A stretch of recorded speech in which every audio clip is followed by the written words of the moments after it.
नमस्कार.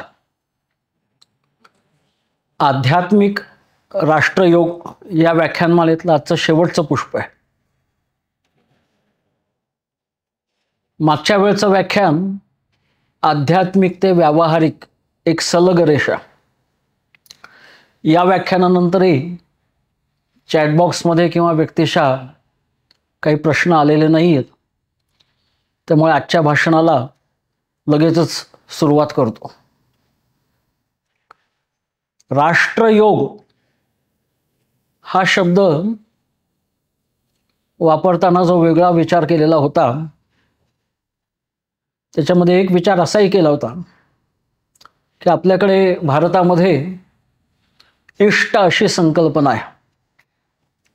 इष्ट म्हणजे प्रत्येकाचा आध्यात्मिक आदर्श, आणि तो प्रत्येकाचा वेगवेगळा असू शकतो. प्रत्येकाने स्वतःचं इष्ट निवडायचं आणि त्या इष्टाची उपासना करायची अशी कल्पना आहे. प्रत्येकाचा इष्ट वेगळा असलं तरी तो उपासना कुठल्या पद्धतीने करणार याचे अनेक प्रयोग झाल्यानंतर काही मार्ग निश्चित होत गेले. त्याला मार्ग किंवा पंथ असं म्हणता येईल. आणि ज्ञानयोग, भक्तियोग, कर्मयोग, राजयोग असे मुख्य 4 मार्ग आणि काही छोटे छोटे इतर मार्ग अशी मार्गांची कल्पना आहे. मग इष्ट अनेक, मार्गही अनेक. प्रत्येकाने आपलं इष्ट निवडावं, आपला मार्ग निवडावा, म्हणजे पद्धत निवडावी की त्या इष्टापर्यंत कसं जायचं. पण अनेक लोकांना आपण सगळेजण एका मार्गाने चाललेलो आहोत असं लक्षात आल्यानंतर एकत्र यावंसं वाटतं, आणि मग त्याच्यातून संप्रदाय तयार होतात. मग त्यांचा स्वतःचा एखादा विशिष्ट पोशाख होतो, विशिष्ट पद्धत तयार होते भोजनाची, भजनाची. काही विशिष्ट पारिभाषिक शब्द येतात, त्यांचे काही आदर्श चरित्र ते यांची निश्चित ठरतात, काही वागायच्या पद्धती काही ठरतात, आणि त्या संप्रदायांना त्यामुळे ठळक ओळख निर्माण होत जाते. पण इष्ट आणि मार्ग हे जास्ती महत्त्वाचे. आपल्याला त्या मार्गाने जाण्यासाठी मदत होत असेल तर संप्रदायांचा उपयोग, आणि असे अनेक संप्रदाय समाजामध्ये असू शकतात. त्या सगळ्या संप्रदायांना कवेत घेणारा तो धर्म, अशी आपल्याकडची कल्पना आहे. तर आध्यात्मिक ते व्यावहारिक सलग रेषा असं म्हटलं की त्याच्यानंतर आपल्या इष्टापर्यंत पोचण्यासाठी राष्ट्र हे एक सामुदायिक इष्ट सगळ्यांचं होऊ शकतं, अशी कल्पना विवेकानंदांनी मांडली. की तुम्हाला व्यक्तिगत आपापल्या घरी पाहिजे त्या इष्टाची पूजा करा, परंतु सगळेजण बाहेर तुम्ही याल तेव्हा मातृभूमी हेच आपलं दैवत, हेच आपलं इष्ट असू द्या, सामुदायिक इष्ट असू द्या, अशी कल्पना मांडली. आणि म्हणून सगळे ज्ञानयोग, भक्तियोग, कर्मयोग त्यासारखाच राष्ट्रयोग असा शब्द वापरावा असं सुचलं. आज ज्याच्या संबंधी बोलायचं आहे तो आता आध्यात्मिक राष्ट्रयोग म्हणजे त्याच्यामध्ये काय काय येतं, मुख्यतः त्याच्यात कुठल्या प्रकारचा आचार येतो आणि तो का करायचा, याच्या संबंधी बोलायचं. आणि मग असं राष्ट्रयोगाचं आचरण कुठे होतंय असा शोध घेतल्यानंतर मला असं वाटलं की दूर कुठे जाण्यापेक्षा ज्ञानप्रबोधिनीमध्येच या राष्ट्रयोगाचं आचरण कसं होतंय याचा शोध घ्यावा आणि हा सगळ्यांच्या समोर मांडावा.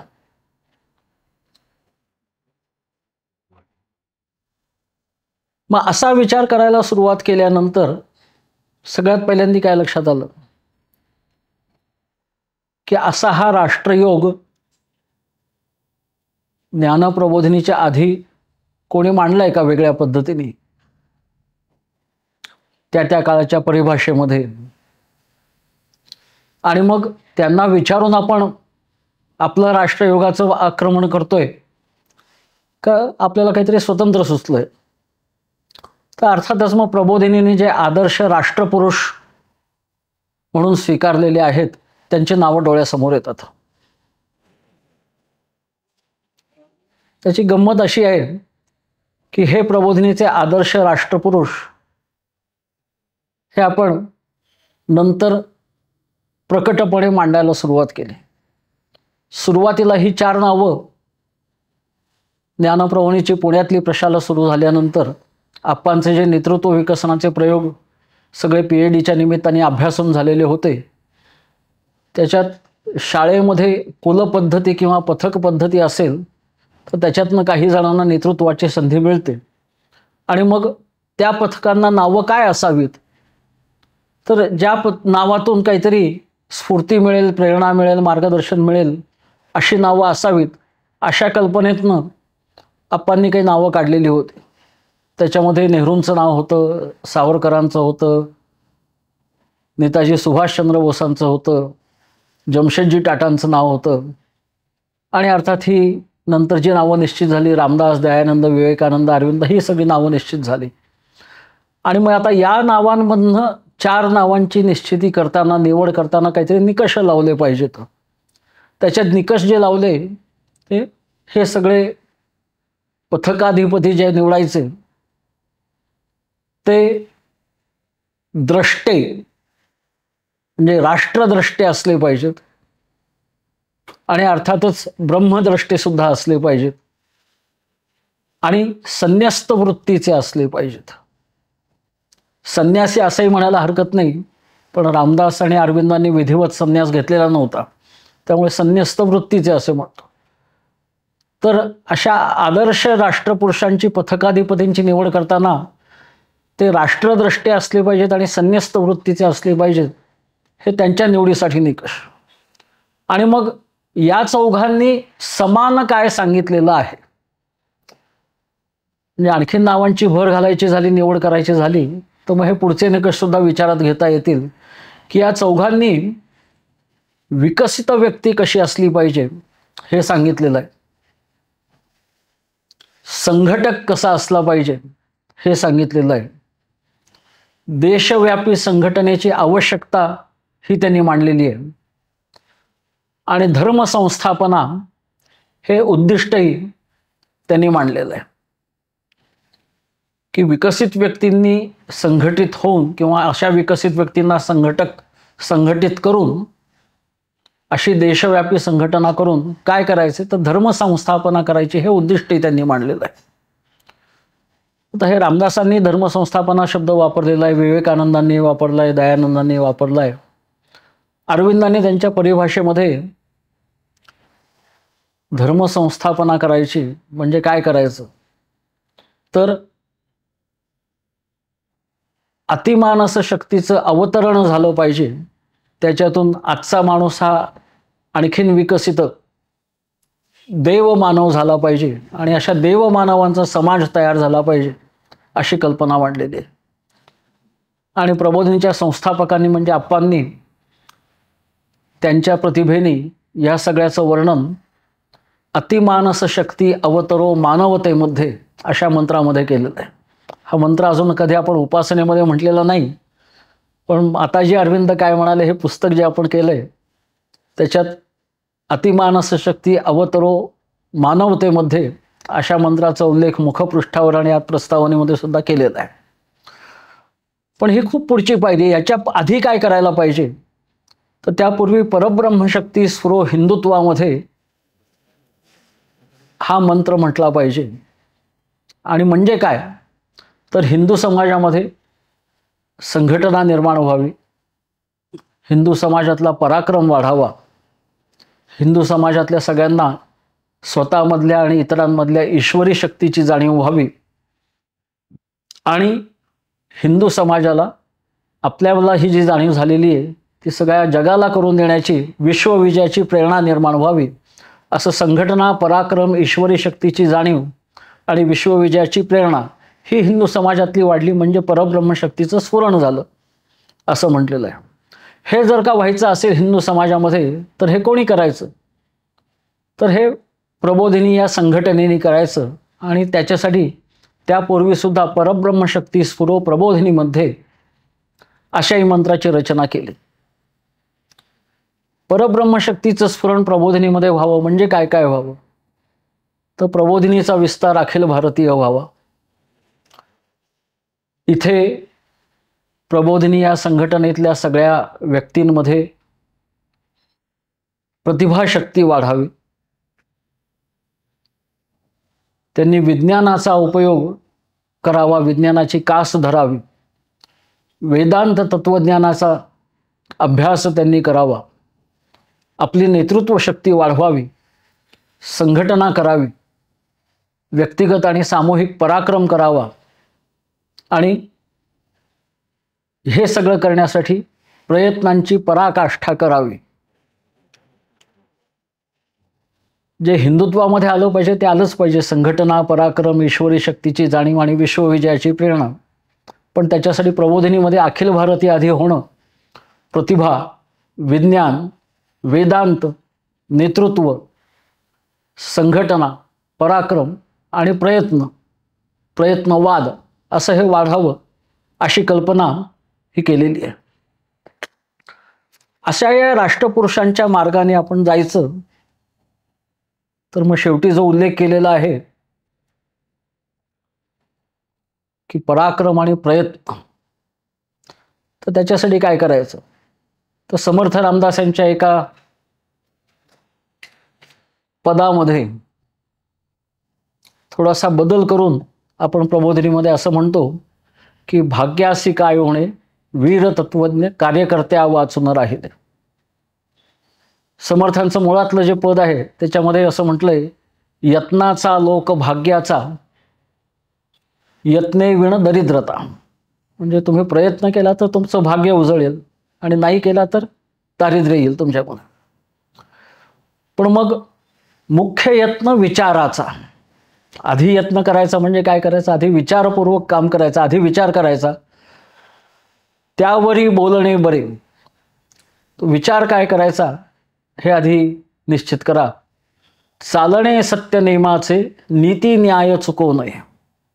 तर प्रयत्न करताना काय लक्षात ठेवायचं, तर सत्याच्या मार्गाने जायचे आणि नीती न्याय हा धरायचा, तो चुकवायचा नाही. आणि मग असं म्हटले, भाग्यासी काय होणे रे, यत्ना वाचवणे राहिले. तर यत्ना वाचवणे राहिले त्याचा विस्तार वीर तत्वज्ञ कार्यकर्त्या वाचून राहिले. म्हणजे यत्न करणारे कार्यकर्ते पाहिजेत आणि ते वीर आणि तत्वज्ञ पाहिजेत. मग वीर असावेत म्हणजे काय असावं, प्रबोधिनीमध्ये आता आपण वीरव्रताची कल्पना मांडलेली आहे. पण ती वीरवृत्ती याच्यामध्ये त्याच्याकडे काय काय असलं पाहिजे हे आपण मांडून ठेवलेलं आहे. त्यांनी दुर्गुण सांगितलेले आहेत आणि ते दुर्गुण गेले आणि त्याच्या विरुद्धचे गुण आले म्हणजे ती वीरवृत्ती निर्माण होईल. त्याच्यामध्ये सर्व प्रकारचं बल आलं पाहिजे, आत्मविश्वास आला पाहिजे, उत्साह असला पाहिजे, उद्दिष्टाबद्दलची स्पष्टता असली पाहिजे, स्वदेशाभिमान असला पाहिजे, कर्तृत्व असलं पाहिजे, प्रतिभा असली पाहिजे. आणि या इतक्या सगळ्या गोष्टी असतील तर मग त्याच्यानंतर विजय प्राप्त असे तळपावे अशी विजिगीषु वृत्ती ही तयार होईल. ती वीरासाठी अतिशय आवश्यक आहे. आणि मग तत्वज्ञानाकडे काय असलं पाहिजे, तर विश्वविजय करण्याची जी प्रेरणा आहे ते अध्यात्माद्वारे विश्वविजय करण्याची प्रेरणा ही तत्वज्ञानाकडे असली पाहिजे.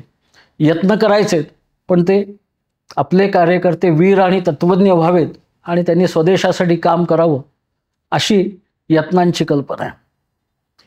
मुख्य यत्न विचाराचा असं म्हटलेलं आहे.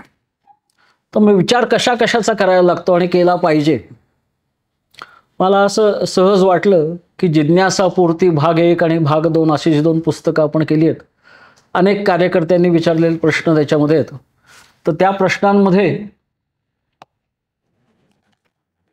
काही आपण गट पाडलेले आहेत त्या प्रश्नांचे. काय काय गट आहेत त्याच्यामध्ये, तर हिंदुत्व आणि धर्मसंस्थापना याविषयीचे प्रश्न आहेत, संस्कार विधींविषयी प्रश्न आहेत, उपासनेविषयी प्रश्न आहेत, प्रतिज्ञानविषयी प्रश्न आहेत, संघटनाविषयी प्रश्न आहेत आणि काही वैचारिक प्रश्न आहेत. तर मुख्य यत्न विचाराचा असं म्हटल्यावर मी असे काय काय प्रश्न वैचारिक स्वरूपाचे आलेले आहेत असं पाहिलं. आणि मग आपल्या कार्यकर्त्यांना पडलेले प्रश्न, आणि आपल्याला जर का राष्ट्रयोग आचरायचा असेल तर ह्या सगळ्या विषयांचा विचार करून त्याच्यावरची काहीतरी भूमिका निश्चित करायला लागेलच. मानवी हक्कांसंबंधी प्रबोधनाची काय भूमिका असावी, पर्यावरण रक्षण आणि संवर्धन याच्या बाबतीत काय भूमिका असावी, धर्मनिरपेक्षतेबाबत काय भूमिका असावी, आंतरराष्ट्रीय सामंजस्याबद्दल काय भूमिका असावी, स्त्रियांना 50% आरक्षण मिळावं याच्याबद्दल काय भूमिका आहे, अण्वस्त्रांवरती रासायनिक वस्त्रांवरती बंदी आली पाहिजे याच्याबद्दल प्रबोधनाची काय भूमिका आहे. म्हणजे प्रबोधनाची काही तत्वसप्तकं म्हणून वैचारिक मूलतत्व मांडली, त्याच्यात ह्याचा काही उल्लेख नाही. पण आजचे हे जर का समकालीन प्रश्न असतील तर याच्याबद्दल काहीतरी आपण भूमिका केली पाहिजे. हा विचार करून मग प्रयत्न करायचे काय ते. मग अन्न सुरक्षा विधेयक आलं होतं मध्ये, तेव्हाचा एक प्रश्न आहे. जादूटोणा विरोधी विधेयक महाराष्ट्रामध्ये आलं होतं, त्याच्याबद्दल काय प्रबोधनाची भूमिका आहे.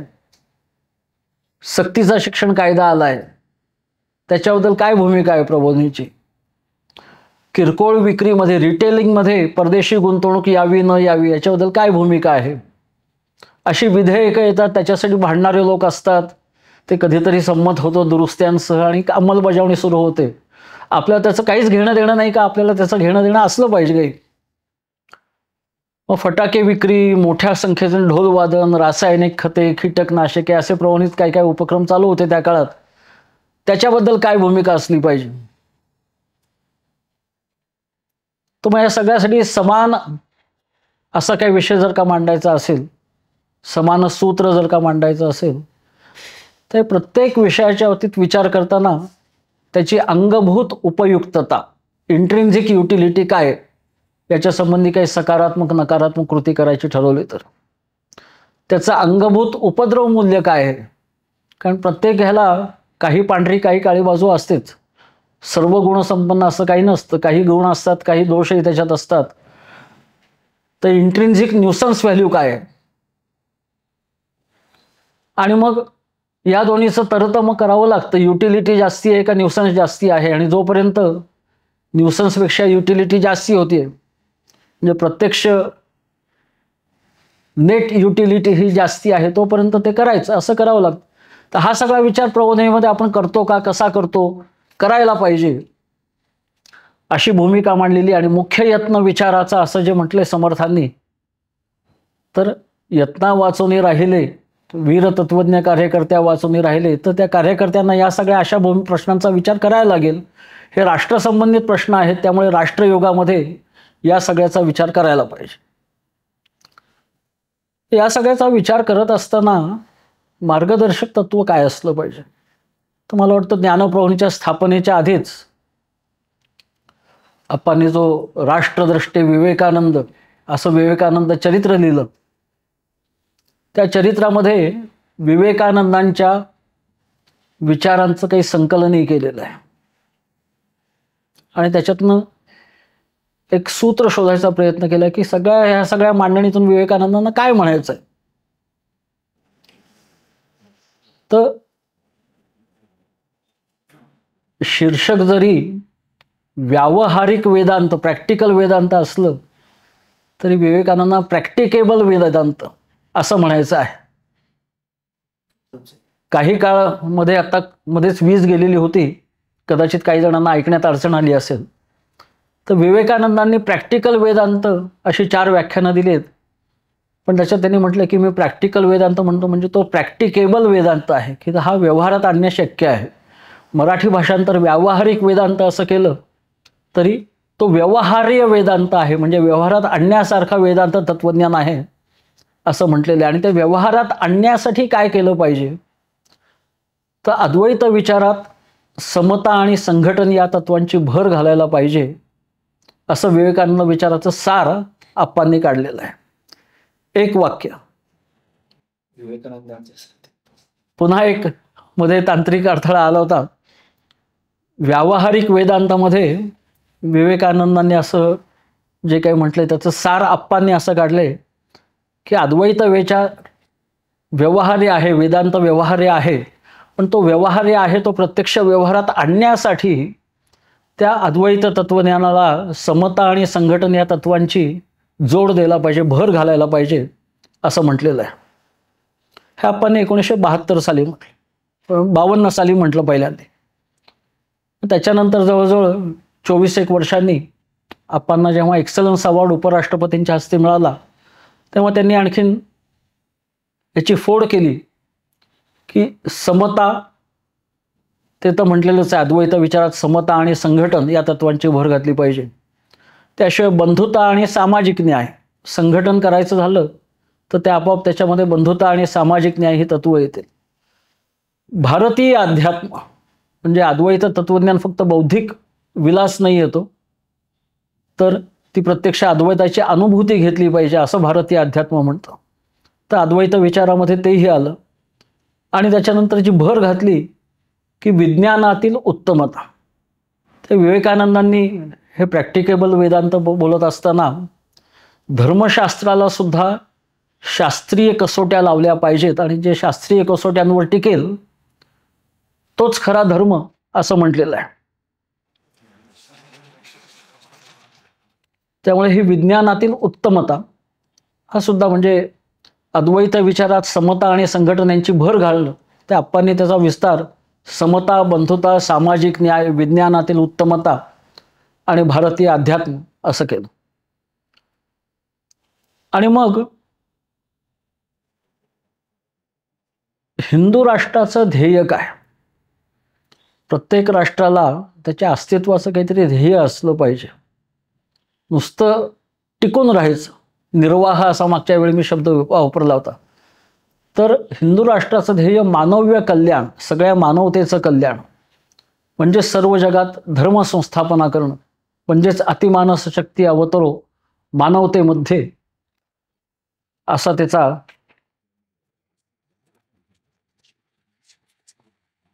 अर्थ. मग हे सगळं जर का करायचं असेल, धर्मसंस्थापना हा विषय जर का आपल्याला आणखी समजून घ्यायचा असेल, धर्मसंस्थापना म्हणजे काय? तर धर्माची जी व्याख्या आहे की जो समाजाची धारणा करतो तो धर्म.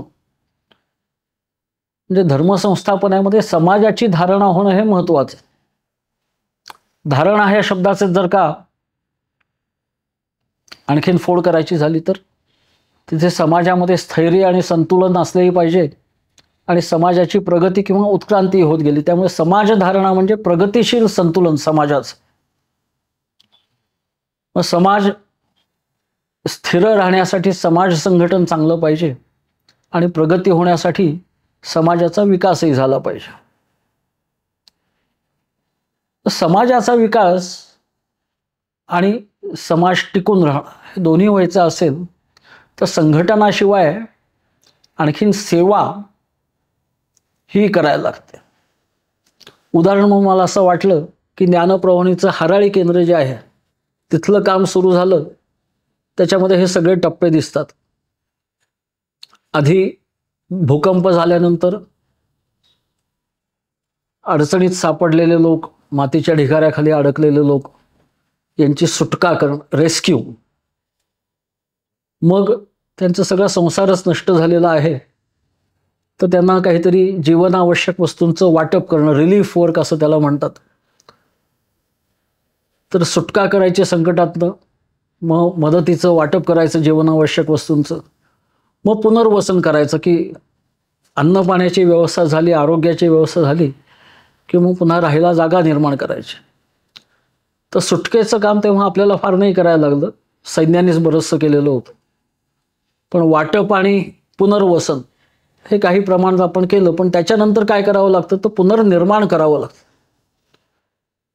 तर हे काम हराळीमध्ये आपण केलं, पण किती वर्ष करायचं? हराळीच्या भूकंपाच्या म्हणजे किल्लारीच्या भूकंपाला 25 वर्ष पूर्ण झाली, त्यानिमित्त लेख आलेले होते. आणि त्याच्यात हे अजून पुनर्निर्माणाचंच काम तिथे होत राहणार का? मदत कार्य चालू होणार का? भूकंपग्रस्तांसाठी मदत कार्य असंच होणं, अशा पद्धतीचे वेगळे लेख आलेले होते. तर आपण त्याच्या पुढे गेलो की पुनर्निर्माणापर्यंत कदाचित हे सगळं सेवा कार्य असतं, पण नवनिर्माणही करायला लागतं. सेवा, सुटका, वाटप, पुनर्वसन, पुनर्निर्माण हे सगळं प्रतिसादी सेवा आहे. काहीतरी आपत्ती घडली, काहीतरी बदल घडला म्हणून प्रतिसाद म्हणून आपण सेवा केली. पण नवनिर्माणाचं काम आहे ते मूलग्राही सेवा आहे की पुन्हा अशी संकट आली तर लोक स्वतःचे स्वतः त्याला तोंड द्यायला समर्थ व्हावेत, याच्यासाठी काय काय केलं पाहिजे. आणि हे नवनिर्माण समाजामध्ये काय काय होतंय याच्यावरती ती समाजाची उत्क्रांती, प्रगती होत राहणार. नैसर्गिक आपत्ती असतील, राजकीय उलथापालथ होईल, सामाजिक काही प्रश्न येतील, आर्थिक उलाढाली काही होत राहतील, या सगळ्यालाच प्रतिसाद दिला पाहिजे. पण ह्याच्यातही काहीतरी नवनिर्माण करायची दृष्टी ठेवली पाहिजे. हे सगळं करणं म्हणजे समाजाचं प्रगतिशील संतुलन. त्यामुळे धर्मसंस्थापना ह्याच्याऐवजी समाज संस्थापना, समाज प्रगतीच्या मार्गावर राहील, ढळणार नाही आणि त्या त्या टप्प्याला तो संतुलित अवस्थेतही राहील असं काम करायला लागेल. तर नैसर्गिक, राजकीय, सामाजिक, आर्थिक आपत्ती येतात, उलाढाली होतात, तसंच सांस्कृतिकही काहीतरी समाजावरती बदल होत असतात. ते शिक्षण, संशोधन, विज्ञान, तंत्रज्ञान याच्यामुळे होत असेल किंवा कला, मनोरंजन, क्रीडा, संस्कार याच्यामुळे होत असेल किंवा नीतिमूल्य आणि अगदी संघर्ष टाळायचा, मतभेद टाळायचा विषय जर का म्हणून मांडायचा असेल तर अस्तित्वाविषयीचे प्रश्न शोधण्याचा प्रयत्न हा सुद्धा सगळ्या समाजामध्ये सतत चालू असतो. हे विवेकानंदांनी शब्द वापरला की सर्व समाजामध्ये अस्तित्वाविषयीचे प्रश्न असतात. आम्ही कोण, आम्ही कुठून आलो, आम्ही पूर्वी कसे होतो, पुढे काय होणार आहे.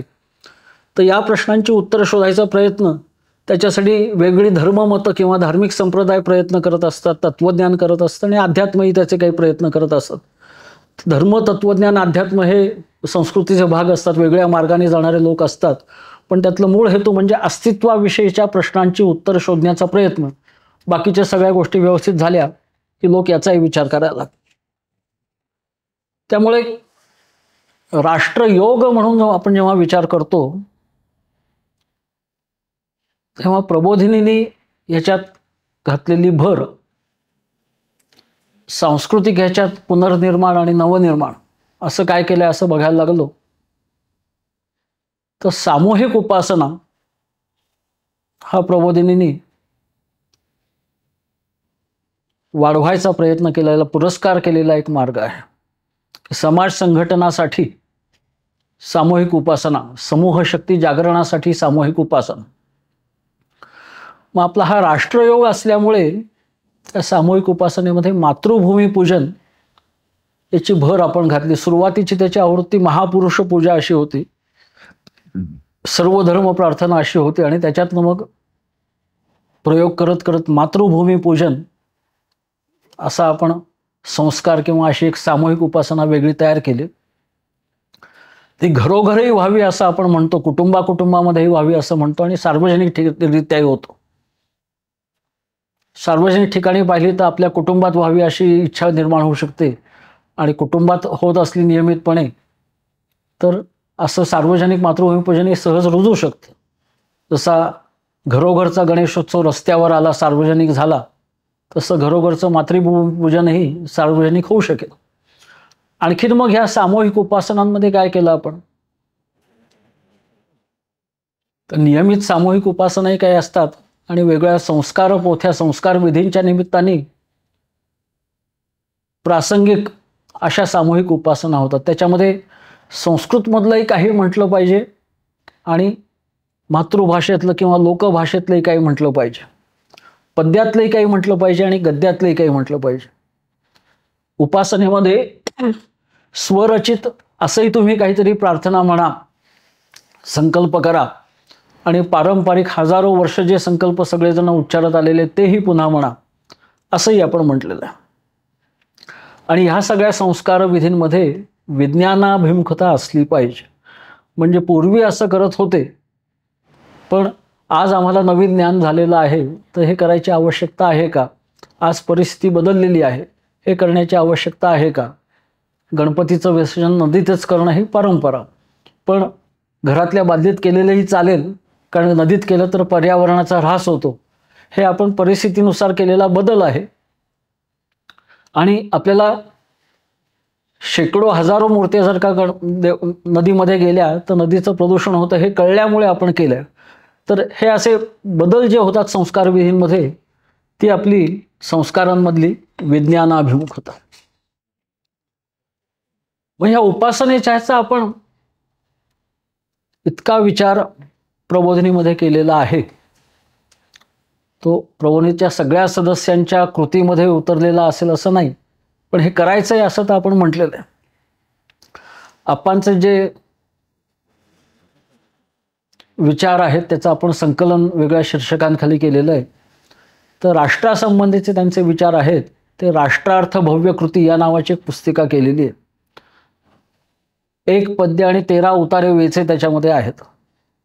ते सहज वेचे मी पाहत होतो तर त्याच्यामध्ये 7 वेचे म्हणजे निम्मे वेचे असे आहेत की जिथे राष्ट्रासाठी उपासनेची आवश्यकता सांगितलेली आहे. एक प्रकरण आहे स्वयंप्रेरणा नावाचं. तर आपली स्वयंप्रेरणा राष्ट्रासंबंधीचं काम करण्याची वाढावी याच्यासाठी आपण सगळ्यांनी उपासना केली पाहिजे असं त्याच्यामध्ये म्हटलेलं आहे. आपली उपासना जेवढी उत्कट होईल तेवढी आपली प्रेरणा जोरदार होईल असं एका उतार्यामध्ये म्हटलेलं आहे. सगळ्या समाजामध्ये जर काही बदल व्हायचे असतील तर राजकीय सामाजिक क्रांत्या ज्या होतात त्याच्यातनं वरवरचे बदल होतात. समाजाचा मूलभूत पिंड जर का बदलायचा असेल तर तो अध्यात्म जागरणानेच होईल, आणि असा अध्यात्म जागरण करण्याची शक्ती येण्यासाठी उपासना केली पाहिजे असं एका उतारामध्ये म्हटलेलं आहे. तर सगळ्या समाजातच हे वातावरण निर्माण होण्यासाठी सामूहिक उपासना ही हजारो लाखो कोटी कोटी लोकांनी केली पाहिजे. कोटी कोटी कंठ कर नाद कराले असं जे वंदे मातरममध्ये म्हटलेलं आहे, तर तशी आपली सामूहिक उपासना सुद्धा ही एकाच ठिकाणी कोटी लोकांची नाही व्हायची, पण एकाच वेळी कोटी कोटी लोकांची उपासना चाललेली आहे असं व्हावं असं म्हटलेलं आहे.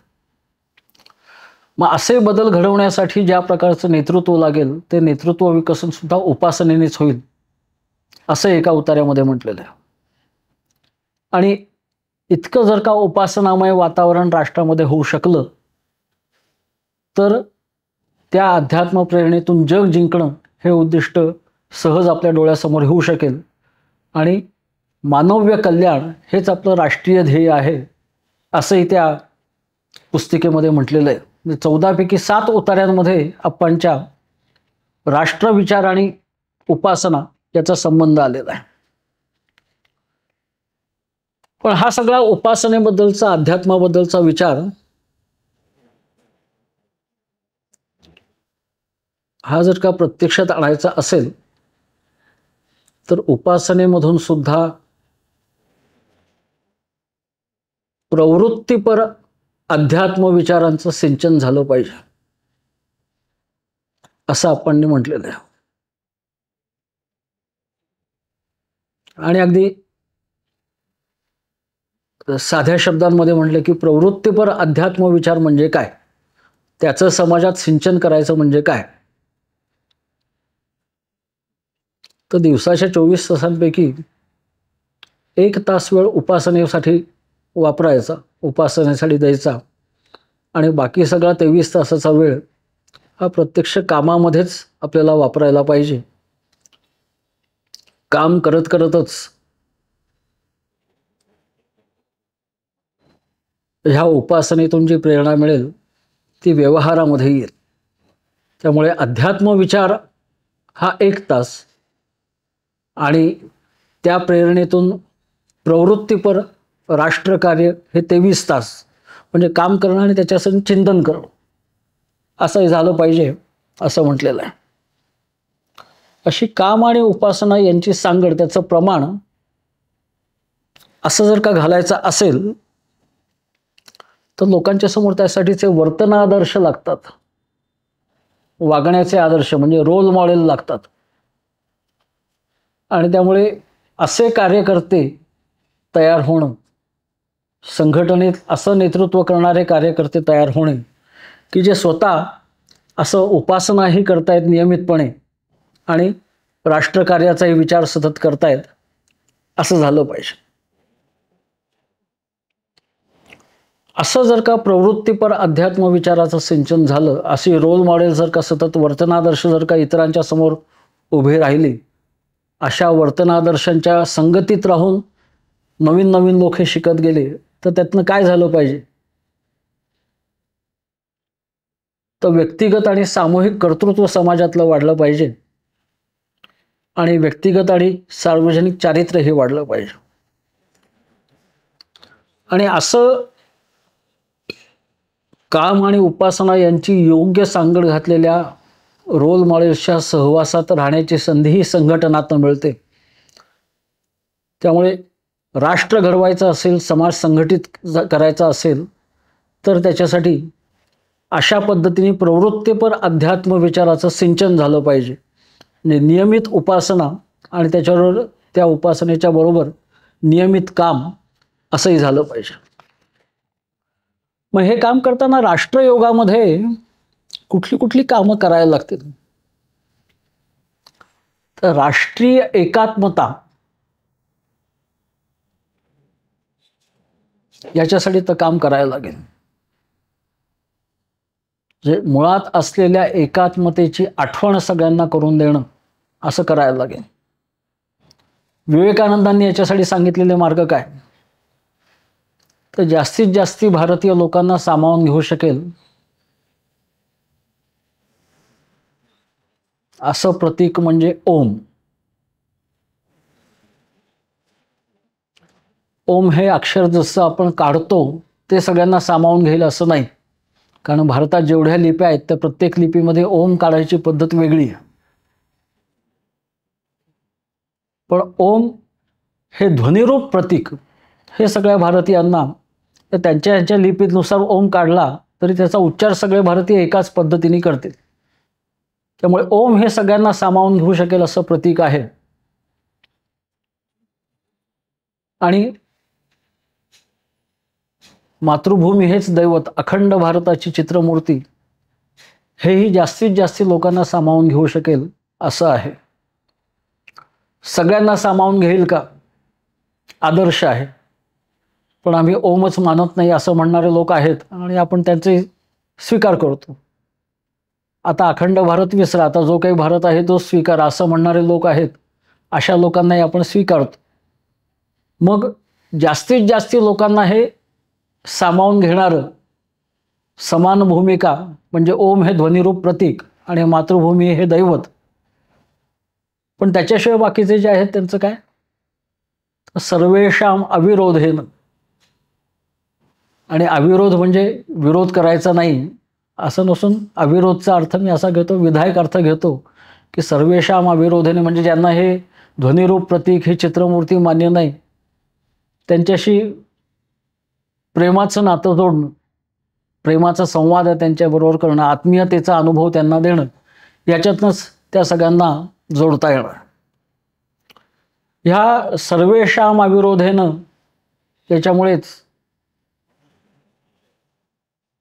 आपल्या राष्ट्रपुरुषांविषयीचा जो लेख आहे त्याच्यामध्ये आपण म्हटले की एकम सद्विप्राहा बहुधा वदंती. असं फक्त परमेश्वराच्या बाबतीत नाही, आपल्या राष्ट्राच्या बाबतीत सुद्धा असं आहे.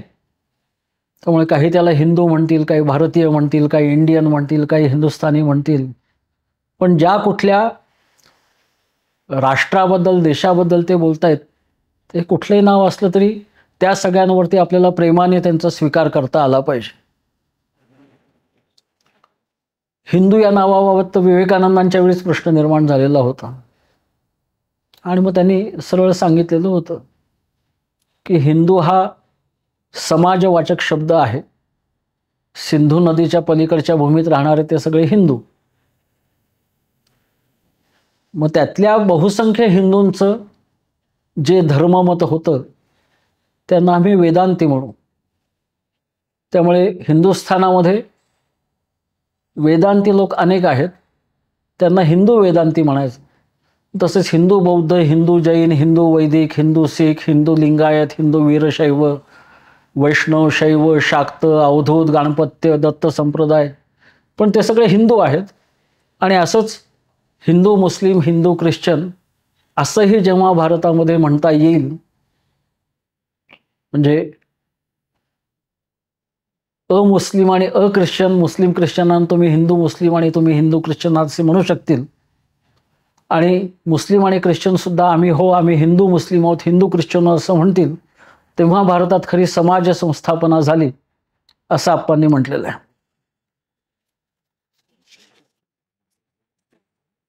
हिंदुस्थानातली आणखीन एक परंपरा, कारण शेवटी राष्ट्र हे त्याला भूमी लागते, समान परंपरा लागते, समान उद्दिष्टही लागतं, आणि समान वर्तमान आपण अनुभवत आहोत, एकाच परीतनं सगळे जातो आहोत असंही लोकांना वाटलं पाहिजे. तर या सगळ्या आपल्या परंपरेमध्ये गुरुपूजन अशी एक कल्पना आहे. आणि मग या परंपरेत नवनिर्मिती, राष्ट्रीय स्वयंसेवक संघाने केली की कोणी मानवी गुरु नाही, भगवा ध्वज हा गुरु. आणि तुकडोजी महाराजांनी एक बदल केला की नुसती गुरुची गादी तिथे आहे आणि तिथे एक समई लावलेली आहे, ज्योत आहे, आणि हे गुरुतत्व आम्ही मानतो, मानवी गुरु नाही कोणी. आणि ह्या गुरुतत्वाची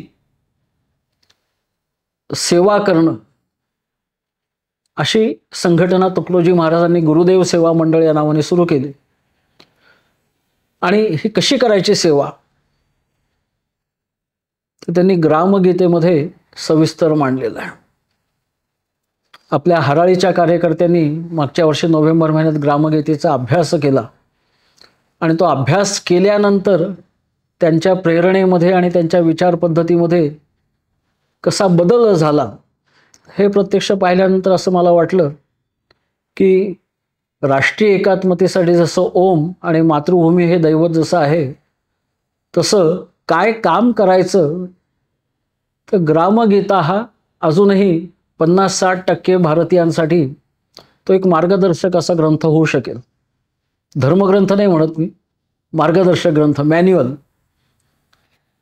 ग्रामगीतेमध्ये 5-5 अध्यायांचे 8 गट केलेले आहेत. एका गटामध्ये आश्रमधर्म म्हणजे व्यक्तिगत जीवन कसं असलं पाहिजे ह्याच्याबद्दल सांगितलेलं आहे. एका भागामध्ये सेवा आणि संघटन याची आवश्यकता काय आहे, कशी आहे, काय केलं पाहिजे हे सांगितलेलं आहे. एक ग्रामनिर्माण म्हणजे गावाचं पुनर्निर्माण आणि गावाचं निवनिर्माण म्हणजे करायचं, ह्याच्यात काय काय केलं पाहिजे, गावातला आर्थिक भौतिक सगळा विचार हा करायचा तो त्याच्यामध्ये आलेला आहे. एक गावामध्ये व्यक्तिगत, कौटुंबिक आणि गावावरती सुद्धा काय संस्कार झाले पाहिजेत याचा विचार केलेला आहे. गावातली सामूहिक प्रार्थना कशी असली पाहिजे हेही सांगितलेलं आहे. एका ह्याच्यामध्ये प्रयत्नवादाचं महत्त्व सांगितलेलं आहे. ग्राम कुटुंब म्हणून राहता आलं पाहिजे म्हणून काय केलं पाहिजे असं सांगितलेलं आहे. आणि एकाच वेळी व्यवहारातली उन्नती कशी करावी, आज ज्याला आपण भौतिक नैतिक विकास म्हणतो ते, आणि आत्मप्रचिती कशी घ्यावी म्हणजे अध्यात्मापर्यंतचा विचार असा ह्या 8 भागांमधून मांडलेला आहे. 7 भाग मी बोललो, शेवटचा भाग हा तो मधला आहे क्रमाने, पण मी शेवटी घेतला आहे की दृष्टी परिवर्तन, ज्याला आपण प्रबोधिनीमध्ये सध्या वृत्तीघडण असं म्हणतो.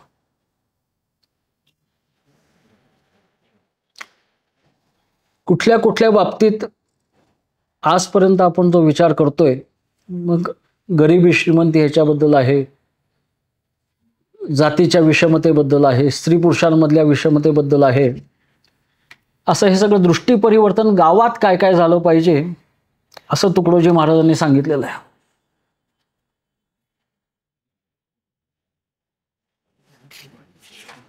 त्याच्यामध्येच स्त्री शक्तीबद्दल सुद्धा सांगितलेलं आहे. स्त्रियांबद्दलचा दृष्टिकोन कसा असला पाहिजे. असं राष्ट्रीय एकात्मता ही एक महत्त्वाची दिशा समाज विकासासाठी आवश्यक आहे, समाज संघटनासाठी आवश्यक आहे, तसं स्त्री शक्ती प्रबोधन ही सुद्धा एक महत्त्वाची दिशा समाज विकासासाठी आवश्यक आहे. त्याच्या प्रबोधनीमध्ये आपण छान 4 सूत्र त्यातली शोधून काढलेली की स्त्रियांचा आत्मसन्मान आधी वाढला पाहिजे, कुटुंब रचनेमध्ये विधायक बदल होऊन स्त्रियांना कुटुंबामध्ये सुद्धा सन्मानाचं समानतेचं स्थान मिळालं पाहिजे, समाजामध्ये स्त्रिया विविध क्षेत्रांमध्ये नेतृत्व करू शकल्या पाहिजेत आणि राष्ट्रजीवनाच्या सर्व क्षेत्रांमध्ये स्त्रियांनी सहभागी होऊ शकल्या पाहिजेत.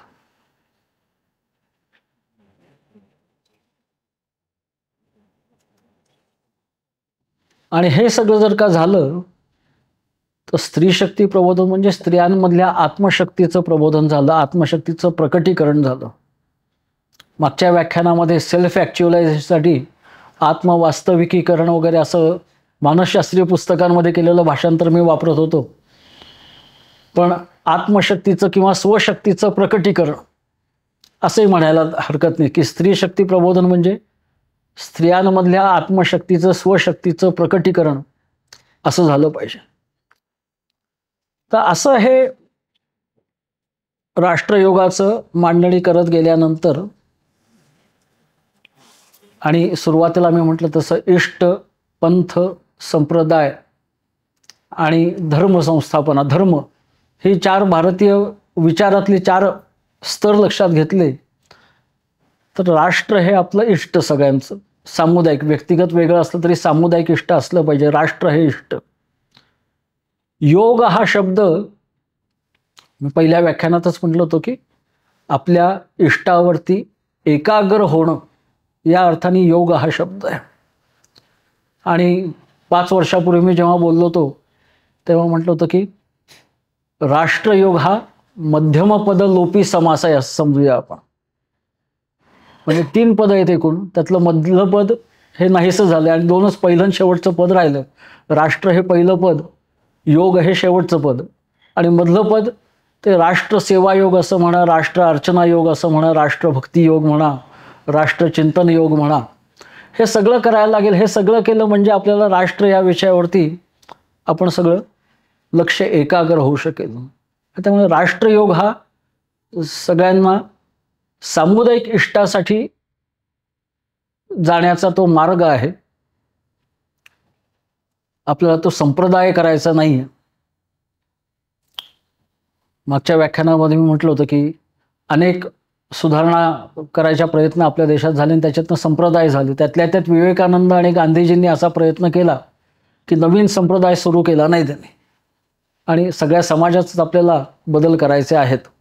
तसं राष्ट्रयोग हा काही वेगळा संप्रदाय आपल्याला करायचा नाही. हा कुठल्याही तुम्ही व्यक्तिशः कुठल्याही इष्टाची पूजा करा तरी राष्ट्रयोगाचं आचरण करू शकता आणि तुमचा कुठलाही संप्रदाय असू, धर्ममताचा संप्रदाय असू दे किंवा राजकीय संप्रदाय असू दे, तरी तुम्ही राष्ट्रयोगाचं आचरण करू शकता. 5 वर्षापूर्वी मला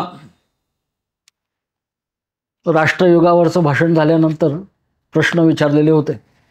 त्यातल्या बहुतेक सगळ्या प्रश्नांची उत्तरं मी दिली होती. एका प्रश्नाचं उत्तर द्यायचं राहिलं होतं की योग म्हटला की मग त्याच्यासाठीचे यमनियम सांगतात की कुठलाही योग असेल तर त्याच्यासाठीचे यमनियम काय. तर मी विचार करत होतो की यमनियम म्हणून अगदी दैनंदिन ह्याच्यात तुम्ही काय करा, अगदी बारीक तपशील जर का सांगितले तर मग तो संप्रदाय व्हायला काही वेळ लागणार नाही. त्यामुळे प्रत्येकाला थोडासा त्या यमनियमांचा अर्थ लावायला मोकळीक दिली पाहिजे, सवड दिली पाहिजे. आणि मग आध्यात्मिक राष्ट्रयोग असं म्हटलं तरी अध्यात्माचाही अर्थ मी 5 वर्षापूर्वी बोलतानाही म्हटलेलं होतं की अध्यात्माचा अर्थ आपण समग्रता ह्या अर्थाने घेऊया. व्यक्ती आणि समाज, मूर्त दृश्य जगात यशस्वी होणं आणि अमूर्त फक्त बुद्धिगम्य अशा जगामध्ये सुद्धा समाधान मिळवणं.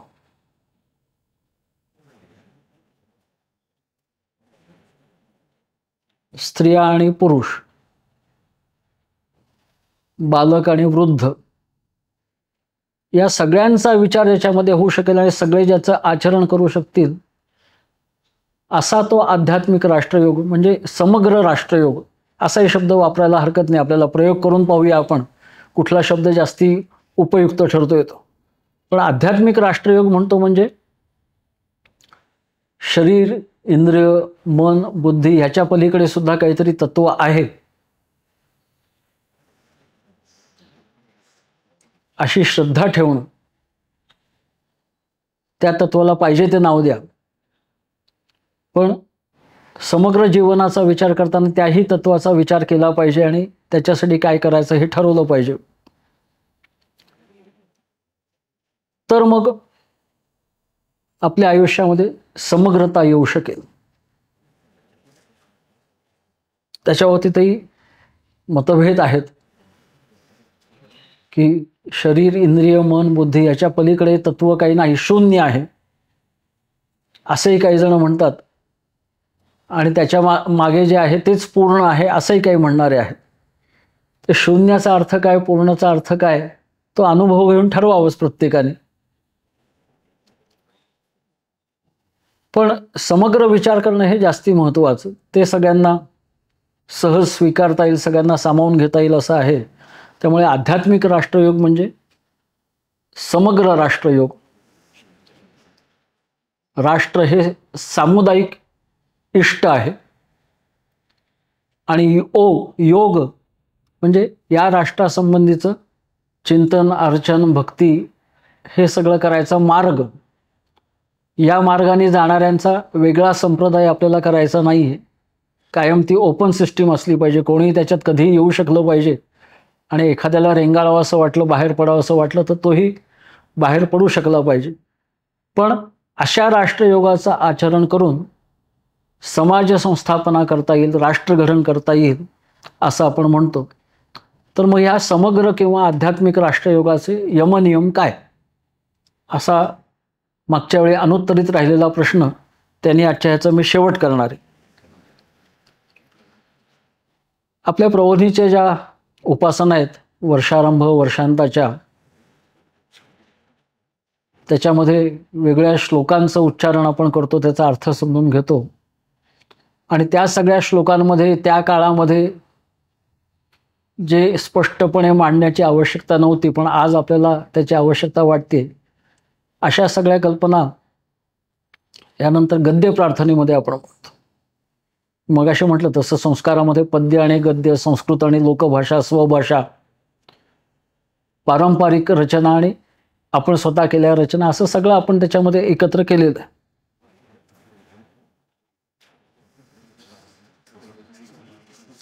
तर देवाच्या सतत सान्निध्यात असणं हे सगळ्यांचं अंतिम ध्येय आहे. हे आपल्या संस्कृतीने शोधून काढलेलं आहे आणि एकदम अंतिम ध्येयापर्यंत झेप घेता येत नाही, म्हणून मधली मधली ध्येय ही ठरवावी लागतात आणि एका ध्येयाकडून म्हणजे उपध्येयाकडून दुसऱ्या उपध्येयापर्यंत असं टप्प्याटप्प्याने प्रवास करत करत अंतिम ध्येयापर्यंत जायचं असतं.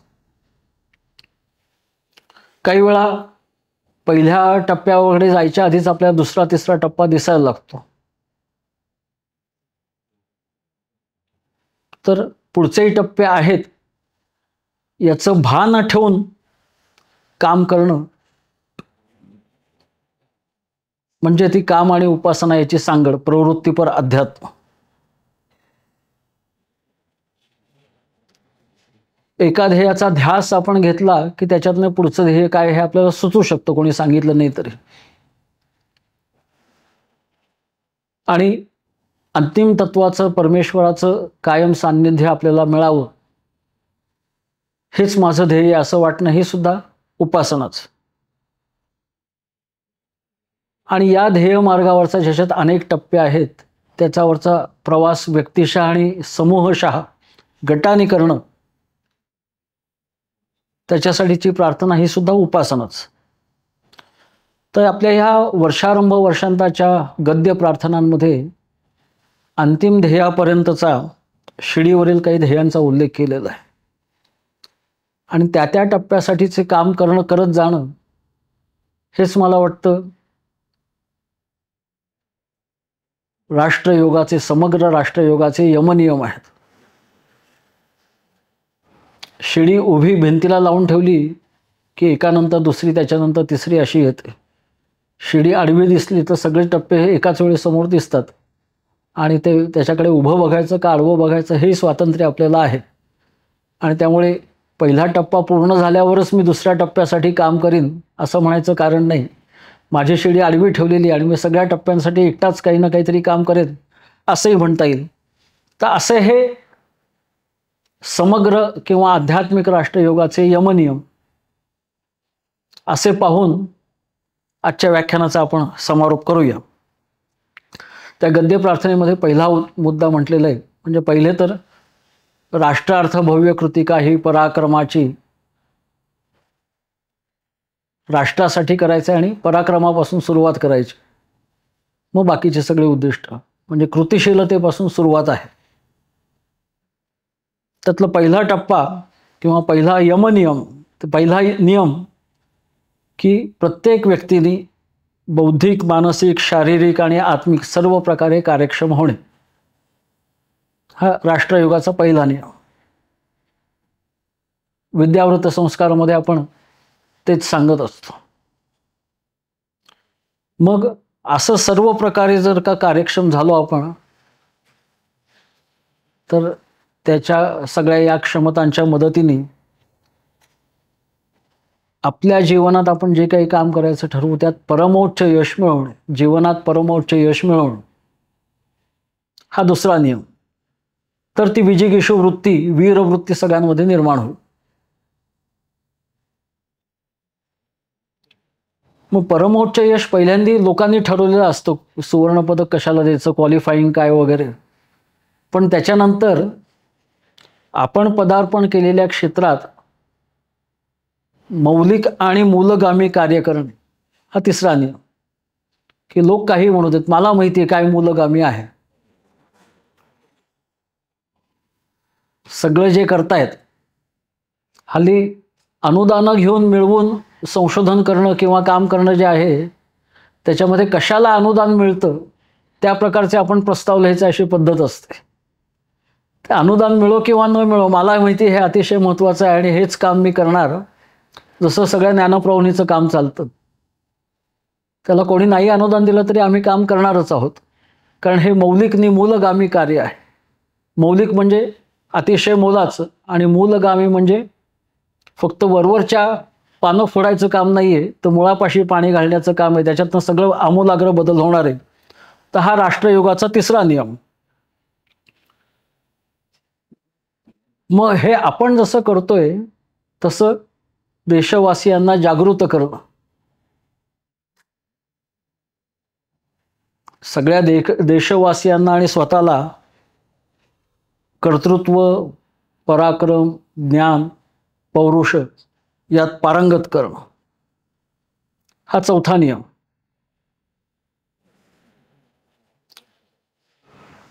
ही पहिली जी 4 ध्येय आहेत, 4 टप्पे, 4 नियम जे सांगितलेले आहेत, हे 4 नियम जे मानणारे आहेत त्या सगळ्यांच्या बरोबर संघटित होणं, आपण त्यांच्याशी जुळवून घेणं आणि आपल्या शक्ती याची त्यांची बेरीज आणि गुणाकार झाला पाहिजे असं करणं, हा राष्ट्रयोगाचा 5वा नियम. मग असं संघटित व्हायचं असेल तर काय करावं लागतं? तर आपलं स्वतःचं मन आणि इतरांचं मन संघटनेला आवश्यक असं लवचिक, जुळवून घेणारं, परस्परांना प्रेमाने बांधणारं आणि परस्परांपासून कोणत्याही कारणासाठी तुटणार नाही, भांडणार नाही असं करणं, हा त्याचा राष्ट्रयोगाचा पुढचा नियम. कारण राष्ट्र म्हणजे संघटित समाज, त्यामुळे हे संघटना हे तत्व हे राष्ट्रयोगामध्ये अतिशय आवश्यक आहे. आणि अशी मनं घडवणं ही वेगळ्याच प्रकारची मानसिक कार्यक्षमता आहे. सुरुवातीला मानसिक कार्यक्षमतेमध्ये मनाचे कठोर गुण आणि मृदू गुण वगैरे असा आपण विचार करतो बराच, पण त्याच्याशिवाय हा वेगळीच मानसिक क्षमता आहे की आपलं मन लवचिक, जुळवून घेणारं, इतरांना प्रेमाने बांधणारं आणि कोणत्याही कारणासाठी इतरांपासून आम्ही तुटणार नाही असं. मग आपण एका क्षेत्रात काम करत असू, पण आपण सगळेजण जर का एकत्र काम करायला लागलो तर जीवनाच्या प्रत्येक क्षेत्रात आम्ही संघटना घडवू. त्याच्यासाठी मी काम करीन. ज्या ज्या क्षेत्रात जाईन, जिथे जिथे जाईन तिथे मी संघटना करीन. कालच एक आपले मित्र आले होते माझ्याकडे आणि त्यांनी म्हटलं की मी आत्ता जे काम करतोय ते आंतरराष्ट्रीय पातळीवरती संघटन करतोय आणि माझ्या व्यवसायातले माझ्या प्रकारचे काम करणारे जास्तीत जास्त लोक तयार व्हावेत असं करतोय. तर हे आहे ना संघटन. म्हटलं हो, तुझ्या क्षेत्रातलं संघटन हेच. प्रत्येक क्षेत्रात आपल्याला संघटित करायचं. मग समग्रता आपण विचार करतोय तर संन्यास घेणाऱ्या आणि संसार करणाऱ्या अशा दोन्ही प्रकारच्या लोकांमधून धर्मसेवा करणारे, ईशसेवा करणारे, राष्ट्रकल्याण करणारे असे कोण कोण आहेत, असे आदर्श शोधणे, असे वर्तनादर्श, असे रोल मॉडेल्स आपण शोधणं आणि त्यांच्याकडनं काहीतरी घेण्याचा प्रयत्न करणं हा सुद्धा राष्ट्रयोगाचा नियम आहे. आणि आपला कण कण आणि क्षण क्षण परमेश्वरी प्रेरणेने राष्ट्रासाठीच कारणी लागणे अशी स्थिती यावी हा सुद्धा राष्ट्रयोगाचा नियम आहे. तर असे हे त्या गद्य प्रार्थनेमध्ये जे 9 टप्पे आहेत तेच मला वाटतं की समग्र किंवा आध्यात्मिक राष्ट्रयोगाचे यमनियम आहेत. आणि हे पाळायला आपण लागलो तर राष्ट्रयोगाची कल्पना आपल्याला अधिकाधिक स्पष्ट होत जाईल. तर अशा पद्धतीने राष्ट्रयोगाचा एक नमुना आपण ज्ञानप्रवाणीमध्ये उभा करत आहोत, काही प्रमाणात केला आहे. असे अनेक नमुने देशभर तयार होणं हे सुद्धा राष्ट्रयोगाचंच आचरण आहे असं मला वाटतं. देशभरातल्या सगळ्या लोकांना करण्यासाठी अनेक संघटना लागतील. तर अशा संघटनांसाठी सुद्धा परस्परपूरक बनणं हा समग्र राष्ट्रयोग आहे असं मला वाटतं. तर एवढं करून मी 4 भागांमधली ही राष्ट्रयोगाची मांडणी थांबवतो. आजही काही प्रश्न असतील तर चॅटबॉक्समध्ये टाकावेत, व्यक्तिशः मला कळवावेत. पण मधल्या 2 व्याख्यानांमध्ये काहीच प्रश्न नव्हते, त्यामुळे सगळ्या प्रश्नांचा एकत्र विचार करण्यासाठी आणखीन एखादं सत्र पुढच्या रविवारी काही मी घेणार नाही आहे. पण कसे प्रश्न येतील त्याच्यानंतर मग प्रत्यक्ष किंवा ऑनलाईन कशा पद्धतीने या 4ही व्याख्यानांवर एकत्र काही चर्चा घडवायची याच्याबद्दलचा निर्णय यथावकाश करू. आणि ज्यांना ज्यांना ह्या व्याख्यानाची सूचना येत होती त्यांना अशी चर्चा जेव्हा योजली जाईल तेव्हाच्या चर्चेची सूचना आपल्याला मिळेल. तेव्हा ज्यांना ज्यांना काही प्रश्नोत्तरं करायची आहेत किंवा इतरांबरोबरची प्रश्नोत्तरं ऐकायची आहेत त्यांनी अशा चर्चेच्या वेळी सहभागी व्हावं. आजच्या व्याख्यानाला आणि 4ही व्याख्यानाने जे उपस्थित होते त्या सगळ्यांना धन्यवाद देतो आणि थांबतो.